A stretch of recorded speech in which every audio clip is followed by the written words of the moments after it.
Hello friend, स्वागत है आपका अपने यूट्यूब चैनल मिशन रोजगार एकेडमी में। फ्रेंड्स, जैसा कि इस चैनल पर आपको स्टडी जीके के सभी इंपॉर्टेंट टॉपिक देखने को मिल जाते हैं, साथ में कुछ क्वेश्चन आंसर भी आपको टेस्ट देखने को मिल जाते हैं। आशा करता हूँ फ्रेंड्स मेरे द्वारा चलाई गई श्रृंखला आपके एग्जाम के लिए काफ़ी हेल्पफुल है। चलिए आज की श्रृंखला में हम लोग कुछ और भी प्रश्न और उत्तर को देखेंगे। वीडियो स्टार्ट करने से पहले आपके लिए डेली की तरह ऊर्जावान थॉट्स जो आपको अंदर से मोटिवेट बनाए रखें। जिसमें उबाल हो ऐसा खून चाहिए, जिसमें उबाल हो ऐसा खून चाहिए, जीत के खातिर ऐसा जुनून चाहिए। ये आसमान भी आएगा ज़मीन पर, बस इरादों में ऐसी गूंज होनी चाहिए। चलिए इसी के साथ सेशन की स्टार्ट करते हैं। आपके लिए पहला क्वेश्चन है, पराध्वनिक तरंगों की आवृत्ति कितनी होती है? ऑप्शन है 20 हर्ट्ज से कम, 20 हर्ट्ज से 2 किलो हर्ट्ज के बीच में, 2 किलो हर्ट्ज से 20,000 हर्ट्ज के बीच में, 20,000 हर्ट्ज से अधिक। तो पराध्वनिक तरंगों की आवृत्ति कितनी होती है? इसका राइट आंसर हो जाएगा ऑप्शन नंबर डी, 20,000 हर्ट्ज से अधिक होती है। अगला प्रश्न है, ध्वनि तरंगे निम्नलिखित में से किसमें से होकर नहीं गुजर सकती हैं? इसका राइट आंसर हो जाएगा ऑप्शन नंबर डी, निर्वात में रखा हुआ लकड़ी का खोखला पाइप। ध्वनि तरंगों के गमन के लिए कोई न कोई माध्यम की आवश्यकता होती है, चाहे ठोस हो या द्रव हो, गैस हो। निर्वात में ध्वनि की तरंगें नहीं चलती हैं। मनुष्य की श्रव्यता की सीमा क्या है? 20 से 20,000 हर्ट्ज तक, 80 से 100 हर्ट्ज तक, 2 से 2 लाख हर्ट्ज तक, 4 लाख हर्ट्ज तक और 0 से 20 हर्ट्ज तक। इसका राइट आंसर हो जाएगा ऑप्शन नंबर ए, मनुष्य की श्रव्यता की सीमा 20 से 20,000 हर्ट्ज तक होती है। नेक्स्ट है, सामान्य टीवी रिमोट कंट्रोल में उपयोग की जाने वाली तरंगें होती है। ऑप्शन है एक्स किरणें, पराबैंगनी किरणें, अवरक्त किरणें, गामा किरणें। इसका राइट आंसर हो जाएगा ऑप्शन नंबर सी, अवरक्त किरणें।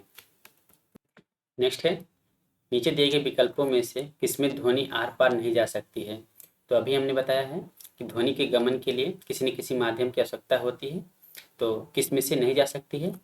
पानी में जा सकती है, लोहा में भी और वायु में। निर्वात में यह नहीं जा सकती। इसका राइट आंसर हो जाएगा ऑप्शन नंबर बी, निर्वात में ध्वनि गमन नहीं कर सकती है।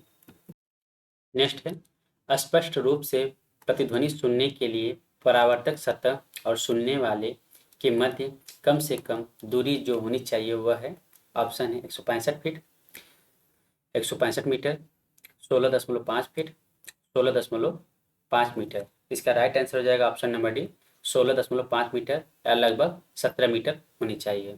किसी भी प्रतिध्वनि को सुनने के लिए परावर्तक सतह और सुनने वाले के मध्य कम से कम लगभग 17 मीटर या 16.5 मीटर होनी चाहिए। ध्वनि का वायु में वेग अनुमानतः है। ऑप्शन है 10 किलोमीटर प्रति सेकेंड, 10 मील प्रति मिनट, 330 मीटर प्रति सेकेंड, 3 गुणे 10 सेंटीमीटर प्रति सेकेंड। इसका राइट आंसर हो जाएगा ऑप्शन नंबर सी, 330 मीटर प्रति सेकेंड। तो ध्वनि में वायु का वेग 330 मीटर प्रति सेकेंड हो। अगला प्रश्न है, निम्नलिखित कथनों पर विचार कीजिए। कम लंबाई की बांसुरी से निम्न आवृत्ति की तरंगें उत्पन्न होती है। तो यह गलत है। कम लंबाई की बांसुरी से निम्न आवृत्ति की तरंगें उत्पन्न होती है, गलत है। नेक्स्ट है, ध्वनि शैलों में से केवल अनुदैर्ध्य प्रत्यस्थ तरंगों के रूप में प्रगामी होती है, ये बिल्कुल सही है। इसका राइट आंसर हो जाएगा ऑप्शन नंबर बी, केवल 2 सही है। अगला प्रश्न देखते हैं, पराश्रव्य वे ध्वनियां हैं जिनकी आवृत्ति होती है। ऑप्शन है 20,000 हर्ट्ज से अधिक, 10,000 हर्ट्ज से कम, 1,000 हर्ट्ज के बराबर, उपयुक्त में से कोई नहीं। इसका राइट आंसर हो जाएगा ऑप्शन नंबर ए, 20,000 हर्ट्ज से अधिक। पराश्रव्य वे ध्वनियां होती जिनकी आवृत्ति 20,000 हर्ट्ज से अधिक होती है। अगला प्रश्न देखते हैं, लगभग 20 डिग्री सेल्सियस के तापक्रम पर किस माध्यम में ध्वनि की गति अधिकतम रहेगी? हवा में, ग्रेनाइट में, पानी में, लोहा में। इसका राइट आंसर हो जाएगा ऑप्शन नंबर डी, लोहा में। ठोसों में ध्वनि का माध्यम सबसे अधिक होता है, तो इसमें लोहा सबसे अधिक इसमें अधिक होगा। अगला प्रश्न देखते हैं। माध्यमों में जल, इस्पात, नाइट्रोजन में ध्वनि की चाल को आरोही क्रम में रखिए। तो हम सभी लोग जानते हैं कि ठोस में सबसे अधिक होता है, इसके बाद द्रव में होता है। ध्वनि का चाल ठोस में सबसे अधिक, फिर द्रव में होता है, इसके बाद गैस में होता है। तो इसका राइट आंसर हो जाएगा ऑप्शन नंबर बी। सबसे अधिक इस्पात में क्या कर रहा है, आरोही क्रम में लिखना है। तो सबसे कम रहेगा, फिर उसके बड़ा, उससे बड़ा, फिर उससे बड़ा। तो यानी कि इसका हो जाएगा सबसे पहले गैस नाइट्रोजन में, फिर इसके बाद हो जाएगा जल में, और देन लास्ट में क्या हो जाएगा, इस्पात में। तो ध्वनि का सबसे वेग इस्पात में सबसे अधिक होता है। अगला प्रश्न देखते हैं। नेक्स्ट है, चमगादड़ अंधेरी रातों में उड़ सकते हैं और अपना शिकार भी कर सकते हैं। इसका कारण है, इसका कारण है, ऑप्शन है, उनकी आंखों के तारे बड़े होते हैं, उनकी रात्रि दृष्टि बहुत अच्छी होती है, प्रत्येक चिड़िया ऐसा कर सकती है, वे पराध्वनि तरंगे निकालती हैं और उन्हीं के द्वारा निर्देशित होते हैं। तो इसका राइट आंसर हो जाएगा ऑप्शन नंबर डी। वे पराध्वनि तरंगे निकालते हैं और उन्हीं के द्वारा निर्देशित करते हैं। अगला प्रश्न देखते हैं। यदि V A, V W, V S अर्थात वी एयर, वी वाटर, मतलब कि ध्वनि का वेग जो है एयर, वाटर और ठोस में, सॉलिड में क्रमशः वायु, जल और इस्पात में ध्वनि का गति है, तो इसमें से कौन सा सही है वो बताना है आपको। हमने आपको पहले ही बता दिया। सबसे पहले ठोस में सबसे अधिक चलती है, यानी कि सॉलिड में वी एस हो जाएगा, फिर इसके बाद फिर जल में चलती है, द्रव में, यानी कि वी डब्ल्यू हो जाएगा, इसके बाद फिर गैस में चलती है, यानी कि वी एयर हो जाएगा। तो इसमें से कौन सी श्रृंखला बन रही है, देखिए ठोस में सबसे अधिक, फिर द्रव में, फिर गैस में। तो इसका राइट आंसर हो जाएगा option number A. Next question है, समुद्र तल के निकट मैक संख्या 1 पर जा रहे वायुयान की चाल की तुलना में 15 किलोमीटर की ऊंचाई पर मैक संख्या 1 पर जा रहे वायुयान की चाल अधिक होती है। कारण है, ध्वनि की गति परिवर्ती माध्यम के ताप पर निर्भर करती है। कोड दिया है, ए और आर दोनों सही हैं, आर इसका सही स्पष्टीकरण है। ए और आर दोनों सही हैं, किंतु आर इसका सही स्पष्टीकरण नहीं है। ए सही है परंतु आर गलत है, ए गलत है परंतु आर सही है। तो यहाँ पे ये देखेंगे, ये वाला सही है और ये गलत है। इसका मतलब हो जाएगा ऑप्शन नंबर डी इसका राइट आंसर हो जाएगा। सॉरी, ए गलत है और यह सही है। ध्वनि की गति परिवर्ती माध्यम के ताप पर निर्भर करती है। इसका राइट आंसर हो जाएगा ऑप्शन नंबर डी, ए गलत है परंतु आर सही है। अगला प्रश्न देखते हैं। जब दो लोग आपस में बात करते हैं तो कितने डेसिबल की ध्वनि उत्पन्न होती है। ऑप्शन है लगभग 5 डेसिबल, लगभग 10 डेसिबल, लगभग 30 डेसिबल और लगभग 100 डेसिबल। तो इसका राइट आंसर हो जाएगा ऑप्शन नंबर सी, लगभग 30 डेसिबल। जब दो लोग आपस में बात करते हैं तो कितने डेसिबल की ध्वनि उत्पन्न होती है, तो लगभग 30 डेसिबल की ध्वनि उत्पन्न होती है। नेक्स्ट क्वेश्चन है, अनुरणन विशेषतः बड़े गिरजाघरों तथा अन्य बड़े भवनों में प्रतीत होता है। कारण है, दीवारों, छत एवं धरातल से अपवर्त्य ध्वनि का परावर्तन हो सकता है। इसमें से आपको बताना है कौन सा सही है। तो इसमें ए सही है। अनुरणन विशेषतः बड़े गिरजाघरों तथा अन्य भवनों में प्रतीत होता है, सही है। और दीवारों, छत एवं धरातल से अपवर्त्य ध्वनि परावर्तन हो सकता है। इसका मतलब ए और आर दोनों सही हैं, आर ए का सही स्पष्टीकरण है। अगला प्रश्न देखते हैं। निम्नलिखित कथनों पर विचार कीजिए। विस्तृत रूप से प्रयुक्त सांगीतिक स्वरग्राम, जिसे द्विटोनी स्वरग्राम कहते हैं, 7 आवृत्तियों वाला होता है। तो ये बिल्कुल सही है, सही बताना था। और स्वर सा की आवृत्ति 256 हर्ट्ज होती है और स्वर नी की आवृत्ति 512 हर्ट्ज होती है। ये बिल्कुल गलत है। इसका राइट आंसर हो जाएगा ऑप्शन नंबर ए। स्वर सा की जो आवृत्ति होती है वह 256 ही 265 होती है। 265 हर्ट्ज होती है, और जो स्वर नी है इसकी आवृत्ति जो होती है वो 494 होती है। ठीक है, स्वर सा की आवृत्ति 265 हर्ट्ज होती है, और नी की आवृत्ति जो है 512 हर्ट्ज होती है। सॉरी, 512 नहीं, 494 हर्ट्ज होती है। तो इसका राइट आंसर हो जाएगा ऑप्शन नंबर ए। ध्वनि का तारत्व किस पर निर्भर करता है? आवृत्ति पर, तीव्रता पर, वेग पर, आयाम पर। तो इसका राइट आंसर हो जाएगा ऑप्शन नंबर ए, आवृत्ति पर। ध्वनि का तारत्व आवृत्ति पर निर्भर करता है। अगला प्रश्न है, मनुष्य को ध्वनि कंपन की अनुभूति किस आवृत्ति सीमा में होती है? 0 से 5 हर्ट्ज तक, 6 से 10 हर्ट्ज तक, 11 से 15 हर्ट्ज तक, 20 से 20,000 हर्ट्ज तक। इसका राइट आंसर हो जाएगा ऑप्शन नंबर डी। मनुष्य को ध्वनि की कंपन की अनुभूति 20 से 20,000 हर्ट्ज तक होती है। अगला प्रश्न है, आर्द्र वायु में ध्वनि का वेग शुष्क वायु की तुलना में अधिक होता है, क्योंकि आर्द्र वायु में शुष्क वायु की तुलना में घनत्व कम होता है। इसका राइट आंसर हो जाएगा ऑप्शन नंबर बी।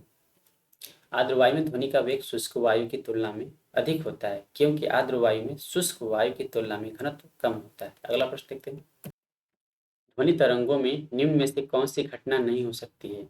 इसमें विवर्तन होती है, परावर्तन होती है, व्यतिकरण होती है। ध्रुवण जो है यह नहीं होती है। तो इसका राइट आंसर हो जाएगा ध्रुवण। ध्वनि तरंगों में ध्रुवण की घटना नहीं हो सकती है। अगला प्रश्न है, ध्वनि ऊर्जा का विद्युत ऊर्जा में परिवर्तन किया जा सकता है। तो माइक्रोफोन द्वारा ध्वनि ऊर्जा का विद्युत ऊर्जा में परिवर्तन किया जा सकता है। नेक्स्ट है, मनुष्यों के लिए मानक ध्वनि स्तर है 90 डेसिबल, 60 डेसिबल, 120 डेसिबल, 100 डेसिबल। तो मनुष्यों के लिए मानक ध्वनि स्तर है 60 decibel. Option number B, 60 decibel. Next है, डेसिबल किसे मापने के लिए प्रयोग में लाया जाता है? तो वातावरण में ध्वनि को मापने के लिए डेसिबल का प्रयोग किया जाता है। तो डेसिबल किसे मापने के लिए प्रयोग में लाया जाता है? इसका राइट आंसर है ऑप्शन नंबर सी, वातावरण में ध्वनि मापने के लिए प्रयोग में लाया जाता है। अगला प्रश्न है, पराश्रव्य तरंगों के बारे में निम्नलिखित कथनों में विचार कीजिए। एक कीड़ों को नष्ट कर सकती हैं। जो पराश्रव्य तरंगे हैं कीड़ों को नष्ट कर सकती हैं, बिल्कुल सही है। एक कपड़ों से धूल हटाकर उन्हें साफ कर सकती है, बिल्कुल सही है। इनका उपयोग बीमारियों के उपचार के लिए किया जाता है। पराश्रव्य तरंगों का उपयोग जो बीमारियों के उपचार के लिए किया जाता है, बिल्कुल सही है। ये स्वचालित दरवाजों को नियंत्रित कर सकती है, तो बिल्कुल सही है। तो इसका राइट आंसर जाएगा ऑप्शन नंबर डी, सभी सही हैं। अगला प्रश्न देखते हैं, ध्वनि का वेग अधिकतम होता है वायु में, द्रव में, धातु में, निर्वात में। तो सॉलिड में ध्वनि का वेग सबसे अधिक होता है। तो इसका राइट आंसर हो जाएगा ऑप्शन नंबर सी, धातुओं में ध्वनि का वेग अधिकतम होता है। अगला प्रश्न है, निम्न द्रव्यों में से ध्वनि सबसे तेज यात्रा कर सकती है। तो किसमें सबसे तेज चलती है? तो ध्वनि स्टील में सबसे अधिक गमन कर सकती है, निर्वात में बिल्कुल नहीं चलेगी, वायु में सबसे कम, और जल में स्टील की अपेक्षा कम चलती है। तो ध्वनि सबसे तेज किसमें यात्रा कर सकती है? स्टील में। अगला प्रश्न देखते हैं, शिकार परभक्षियों या बाधाओं का पता लगाने के लिए चमगादड़ अथवा डॉल्फिन किस परिघटना का प्रयोग करते हैं? तो प्रतिध्वनि का निर्धारण करते हैं। चमगादड़ हो या डॉल्फिन है, ये प्रतिध्वनि निकालती हैं, इसी के हिसाब से अपने शिकार को पता लगाती हैं।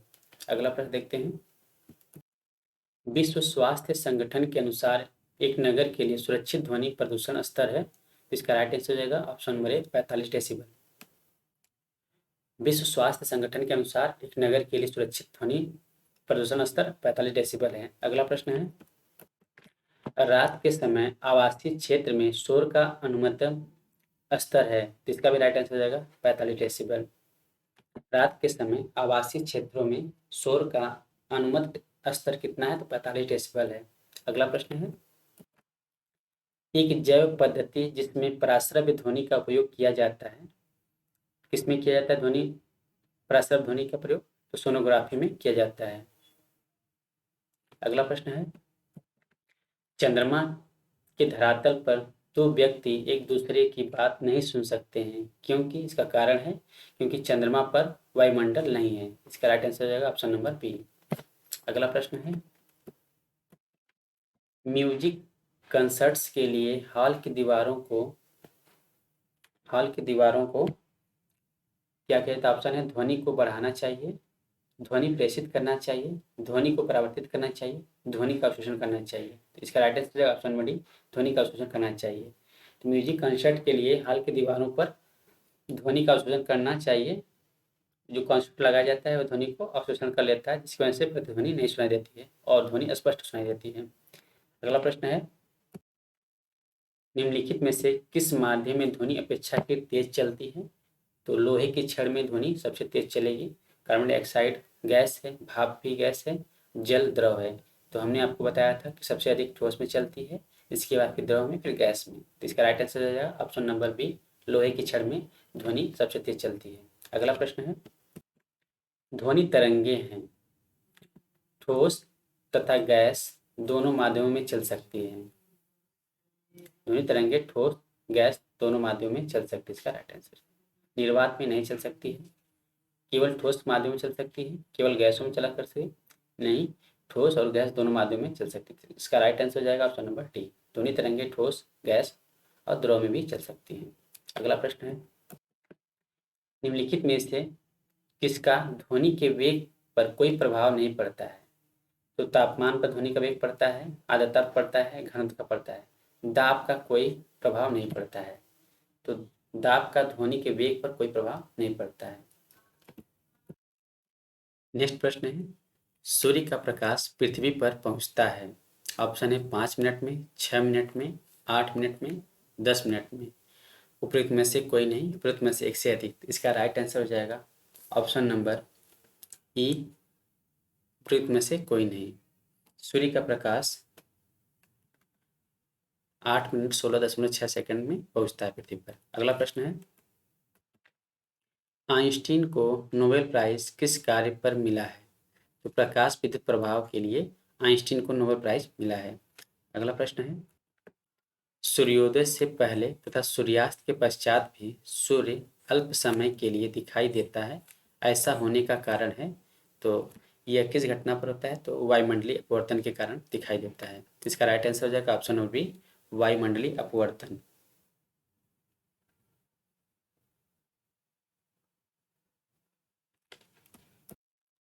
यदि एक उत्तल लेंस की फोकस दूरी 50 सेंटीमीटर है तो इसकी शक्ति निम्नलिखित में से कौन सी है? तो इसकी क्षमता हो जाएगा +2 डायोप्टर। यदि एक उत्तल लेंस की फोकस दूरी 50 सेंटीमीटर है तो इसकी शक्ति या क्षमता निम्नलिखित में से कौन सी हो जाएगी? तो ऑप्शन नंबर ए, +2 डायोप्टर हो जाएगा। अगला प्रश्न है, यदि पराबैंगनी दृश्य तथा अवरक्त विकिरणों के तरंगदैर्ध्य क्रमशः lambda UV ultraviolet, lambda वीआईएस, lambda IR से दर्शाए गए हैं, तो इन तरंगदैर्ध्यों के बीच सही संबंध निम्नलिखित में से कौन सा है? तो इसका राइट आंसर हो जाएगा ऑप्शन नंबर डी। अगला प्रश्न देखते हैं, जब कोई उत्तल लेंस किसी वस्तु का वास्तविक प्रतिबिंब बनाता है तो उस वस्तु और उसके प्रतिबिंब के बीच की न्यूनतम दूरी किसके बराबर होती है? इसका राइट आंसर हो जाएगा ऑप्शन नंबर सी, उस उत्तल लेंस की फोकस दूरी की 4 गुनी होती है। अगला प्रश्न है, जब प्रकार की किरण जब एक प्रकार की किरण सघन माध्यम से विरल माध्यम में गमन करती है तो इस पर क्या होता है? तो इसकी चाल बढ़ जाती है तथा यह अभिलंब से दूर हट जाती है। जब एक प्रकार की किरण सघन माध्यम से विरल माध्यम में गमन करती है, इसकी चाल बढ़ जाती है और यह अभिलंब से दूर हट जाती है। अगला प्रश्न है, हमें हरी घास का रंग हरा दिखाई देता है क्योंकि यह हरे रंग के प्रकाश को हमारी आंखों पर परावर्तित करता है। इसका राइट आंसर हो जाएगा ऑप्शन नंबर ए। अगला प्रश्न है, समतल दर्पण की वक्रता त्रिज्या होती है 0, 1, अनंत, 1 और अनंत के बीच। इसका राइट आंसर हो जाएगा ऑप्शन नंबर सी, अनंत। समतल दर्पण की वक्रता त्रिज्या अनंत होती है। निम्नलिखित में से कौन सी प्रघटना यह निर्णय लेने में सहायक होती है कि प्रकाश एक अनुप्रस्थ तरंग है? तो ध्रुवीकरण इसका राइट आंसर हो जाएगा। ध्रुवीकरण की प्रघटना या निर्णय लेने में सहायक होती है कि प्रकाश एक अनुप्रस्थ तरंग है। अगला प्रश्न है, इंद्रधनुष किस कारण से बनता है? इसका राइट आंसर हो जाएगा ऑप्शन नंबर ए, अपवर्तन और परिक्षेपण के कारण। इंद्रधनुष अपवर्तन और परिक्षेपण के कारण बनता है। नेक्स्ट है, अवतल लेंस से हमेशा निम्नलिखित में से कौन सा प्रतिबिंब बनता है? तो अवतल लेंस से हमेशा चाहे वस्तु चाहे जहां पर भी रखी जाए उससे प्रतिबिंब जो है आभासी और सीधा बनेगा। तो इसका राइट आंसर हो जाएगा ऑप्शन नंबर बी, अवतल लेंस से हमेशा प्रतिबिंब आभासी और सीधा बनता है। अगला प्रश्न है, सर सीवी रमन को उनके किस प्रयोग के लिए नोबेल पुरस्कार प्रदान किया जाता है? तो इसका राइट आंसर हो जाएगा ऑप्शन नंबर सी, प्रकाश प्रकीर्णन के लिए। सर सीवी रमन को प्रकाश प्रकीर्णन के लिए नोबेल पुरस्कार दिया गया था। अगला प्रश्न है, ऑप्टिकल फाइबर का आविष्कार किसने किया है? तो ऑप्टिकल फाइबर का आविष्कार नरेंद्र कपानी ने किया है। इसका right answer option number B, optical fibre का आविष्कार किसने किया है? नरेंद्र कपानी ने किया है। अगला प्रश्न है, किसी व्यक्ति का पूरा प्रतिबिंब देखने के लिए एक समतल दर्पण की न्यूनतम ऊंचाई होनी चाहिए। तो व्यक्ति की ऊंचाई का आधा होना चाहिए। इसका right answer option number B, किसी व्यक्ति का पूरा प्रतिबिंब देखने के लिए एक समतल दर्पण की न्यूनतम ऊंचाई कितनी होनी चाहिए? तो व्यक्ति की ऊंचाई की आधी होनी चाहिए। अगला प्रश्न है, प्रिज्म से गुजारने पर प्रकाश का कौन सा रंग सबसे अधिक विचलन दर्शाता है? तो बैगनी सबसे अधिक विचलन दर्शाता है। विचलन यानी कि ये प्रिज्म है, तो यदि कोई प्रकाश गुजरती है तो 7 रंगों में विभाजित हो जाती है। एक लाल होता है, लाल सबसे नीचे होता है, यानी कि विचलन कम होता है, इसीलिए रात को लाल रंग का प्रयोग किया जाता है। ट्रैफिक ऑपिक में लाल रंग का प्रयोग किया जाता है। और बैगनी सबसे ऊपर होता है, इसका विचलन सबसे अधिक होता है, लाल और बैगनी। ठीक है, बिग बिग की ओर से यहाँ निकालेंगे। किसी श्वेत प्रकाश को जब प्रिज्म से गुजारा जाता है तो लाल रंग का विचलन सबसे कम होता है और बैगनी रंग का विचलन सबसे अधिक होता है, जिसमें लाल रंग ऊपर, बैगनी उसके नीचे, फिर पीला, फिर हरा, फिर नीला, जामुनी, फिर बैगनी होता है। यानी कि कोई प्रिज्म है, यानी तो यदि उसमें से सफ़ेद प्रकाश गुजारा जाता है तो यह सबसे अधिक विचलन किसका होगा? तो बैगनी का सबसे अधिक विचलन होता है और लाल का विचलन सबसे कम होता है। इसी कारण से ट्रैफिक के लिए लाल रंग का प्रयोग किया जाता है। अगला प्रश्न देखते हैं, एक अंतरिक्ष यात्री को अंतरिक्ष में आकाश कैसा दिखाई देता है? तो इसका राइट आंसर हो जाएगा ऑप्शन में सी, काला दिखाई देता है। एक अंतरिक्ष यात्री को अंतरिक्ष में आकाश काला दिखाई देता है। अगला प्रश्न है, प्रकाश का रंग निर्धारित होता है तरंग दैर्ध्य से, इसके तरंग दैर्ध्य से। प्रकाश का रंग निर्धारित होता है इसके तरंग दैर्ध्य से। तो इसका राइट आंसर है ऑप्शन नंबर बी। अगला प्रश्न है, किसी वस्तु का आवर्धित और आभासी प्रतिबिंब प्राप्त करने के लिए प्रयोग किया जाता है? तो अवतल लेंस, अवतल दर्पण का प्रयोग किया जाता है। इसका राइट आंसर हो जाएगा ऑप्शन नंबर सी, अवतल दर्पण। किसी वस्तु का आवर्धित और आभासी प्रतिबिंब प्राप्त करने के लिए प्रयोग किया जाता है अवतल दर्पण का। अगला प्रश्न देखते हैं, पृथ्वी से देखने पर आकाश किस कारण से नीला होता है? तो इसका राइट आंसर है ऑप्शन में सी, वायुमंडल में सूर्य के प्रकाश के लघुत्तर तरंगदैर्ध्य का प्रकीर्णन के कारण पृथ्वी से देखने पर आकाश नीला दिखाई देता है। अगला प्रश्न है, मृग मरीचिका बनाने वाली प्रघटना को क्या कहते हैं? तो पूर्ण आंतरिक परावर्तन कहते हैं। मृग मरीचिका बनाने वाली घटना को पूर्ण आंतरिक परावर्तन कहते हैं। आपने गर्मियों में देखा होगा, जैसे रोड पर आप चलते हैं कुछ दूर पर आपको जैसे लगता है कि रोड पर पानी ही पानी दिखाई दे रहा है, जैसे वहाँ पहुँचते हैं तो वह पानी आगे बढ़ जाता है।